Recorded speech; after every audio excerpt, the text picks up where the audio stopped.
RTC బస్సులో ఎక్కుదాం. మీరు ఇట్లా మాట్లాడకండి ప్లీజ్, మీరు ఇట్లా మాట్లాడకండి. ఎవరికి? ఈ పార్టీ నాయకులకు చెప్తున్నా. మీరు నిజంగా నేను అనే మాటను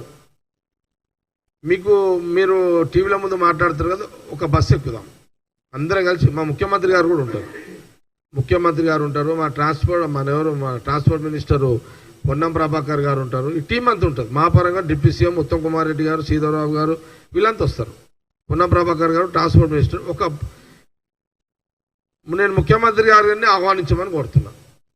ముఖ్యమంత్రి రేవంత్ రెడ్డి గారిని వీళ్ళందరినీ ఆహ్వానించండి. ఒకరోజు ఒక బస్సులో పోయి ఎక్కుదాం అందరం. ఆ బస్సులో ముఖ్యమంత్రి గారు అట్లా నిలబడి ఉంటారు. మా వాళ్ళు ఏం మాట్లాడము. ఆ నాయకులందరినీ పేరు చెప్పిన వాళ్ళందరూ ఆడున్న వాళ్ళని అడగండి, అమ్మా మీరు బస్సు ప్రయాణం ఎట్లా చేస్తున్నారు, మీకు ఏం అనిపిస్తుందని అడగండి.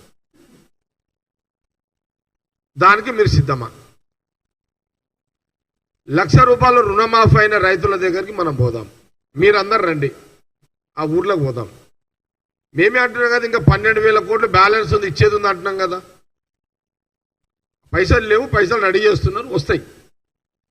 కానీ ₹1,00,000 ఇచ్చిన వాళ్ళైతే మాఫీ అయితే ఉంది కదా, వాళ్ళ దగ్గర రావడానికి BRS KTR family and Kishan Reddy political family, BJP family మీరు వస్తారా? మీరు రండి ప్లీజ్, నేను రిక్వెస్ట్ చేస్తున్నా, రండి మీరు.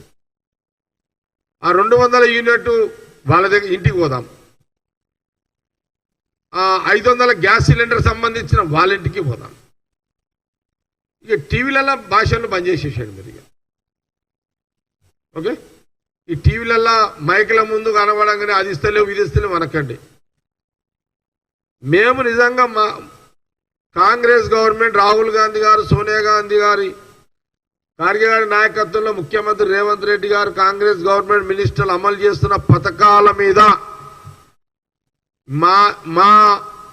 మా ఎంబడ వచ్చి టెస్టింగ్ చేసే ధైర్యము మీకున్నదా? ఆ ధైర్యము మీకున్నదా?